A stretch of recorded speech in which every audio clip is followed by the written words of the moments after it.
We hide in the shadows, wait and plan. Clickroll's ways binds us, and when they come to fruition, the Elven Nation will have to bow to us.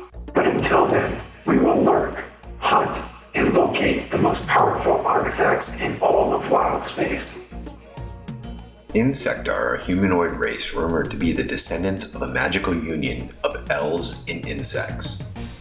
The Insectare's goal is to rule the spaceways, but they wage this campaign subtly, trying to play one race against another.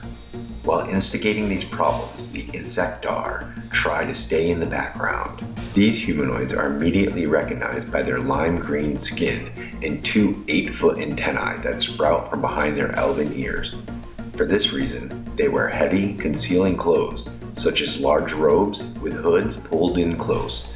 That way, an Insectare can hide its antennae by slipping them down its back or coiling them in the folds of a loosely fitting robe. Close examination of the Insectare's eyes reveals that they are slightly multifaceted. Getting that close may prove difficult though, as Insectare do not ordinarily allow other races near them. From 5 feet away, the eyes look normal. No one has ever reported seeing a female Insectare, but for that matter, not many have seen a male one. Therefore, they could have been dealing with a female one and not even notice. Insectare can communicate with each other by touching their antennae together. They also have their own language, a clicking, lilting tongue that is a mixture of common tongue and insects' original language. Characters who understand the common tongue have a 30% chance of catching the general idea of a conversation between 2 Insectare, but they cannot provide a comprehensive translation for the others. Most Insectare stand 6 feet tall and are heavily muscled beneath their tough exoskeleton. Most that are encountered out of their home spheres are fighters, wizards, thieves, or any other combination. In combat, they are ruthless in battle. Once a fight has begun, they never give up until the last enemy is completely defeated. They chase fleeing foes to exact surrender, and they execute survivors who refuse surrender. Insectare use long swords and their 2 antennae, which attack as whips, doing 1d2 damage. Often, one antennae entangles an opponent's weapon hand, with an attack roll of 18 or better, while the other antennae and sword attack. The entangled limb cannot attack. To disentangle the limb, a character must roll a dexterity ability check. In combat, their armor provides armor class equivalent to plate mail, without restrictive movement. The exoskeleton has no known weak points. Insectare wizards jealously guard their magic, relying on their martial skills to bring them through the battle. The Insectares obviously have magical abilities, since they can spelljam, but the limits of the Insectare's power remain unknown. Insectare wizards never reveal information without overwhelming reason. The threat of death doesn't qualify. Insectare live in closed society. They forbid outsiders to set foot in their secret homeworld. Captured interlopers can expect a harsh interrogation to find out if any other beings know about the world's location, and then public execution. Insectares do not believe in keeping prisoners. Insectares live in a large hollowed-out mountains that rise in the endless forests of their homeworld. These mountains are said to be honeycombed with dwellings. Not much is known about these community homes, but they are probably remnant of their insect heritage. The 2 major classes of Insectare societies are wizards and priests. The wizards are explorers, forever searching wild space for magical power. The priests stay on their planet, diligently serving their god, Clickscrawl. The Insectare mage's goal, after learning spelljamming, was to acquire magical knowledge and power from other races, without drawing attention to their goals. Consequently, Insectares prefer to work subtly among foreigners. Some Insectares are proficient thieves, despite the aversion of thievery on their home world. Insectare thieves are only interested in magic. Gold, jewelry, and gems have no attraction. When Insectare steals a powerful magic item, it often leaves at least one misleading clue, pointing it at another thief.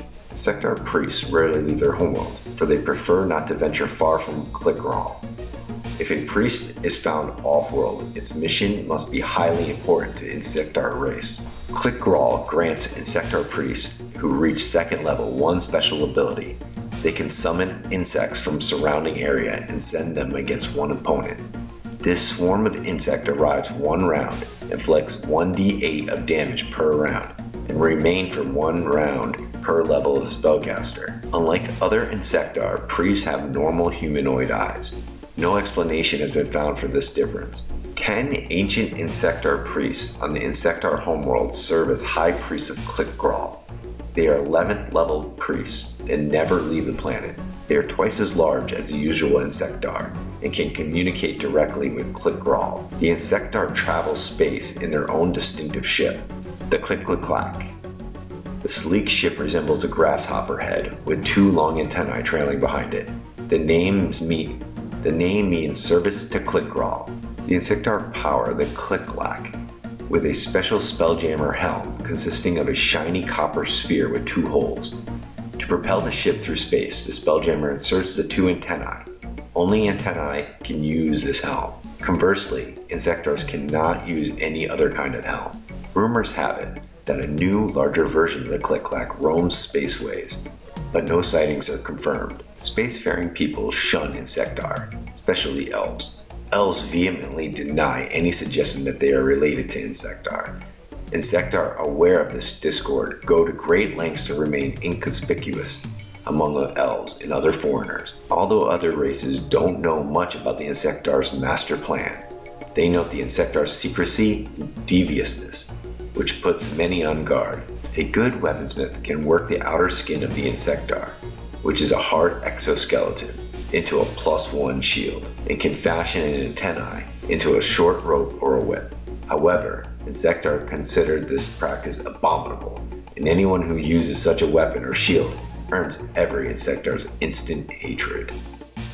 Adventures. The elephant in the room in regards to Insectare are that they are bred between the elf and the insect. I know wild space can be a lonely place, but there's a lot of questions there. As a game master, there's a lot you can do with this race. They can be a mysterious benefactor that slowly reveals themselves to be a big bad. They are always lurking in the shadows, hunting for artifacts, and care nothing for gold, and will outbid anyone. And what does Click-Clack need with all this magic? And what is his ultimate goal? Is it revenge against the elves? So here's a few adventures you can use. Low level. A bar owner is an Insectare mage that befriends the party and tasks them to retrieve several items. But then they realize after a few missions, he isn't who he says he is. Mid-level. A highly coveted magic item was stolen, and if it gets in the Insectare's homeworld, all will be lost. Make this a race against the clock. High level. The time has come, and Clickgrawl has made a move to destroy Lionheart and cripple the Elven fleet. Your adventurers have found the one weakness in its plan, and find themselves face to face with the god himself. Well, I hope you enjoyed my video, and please like and subscribe if you want more.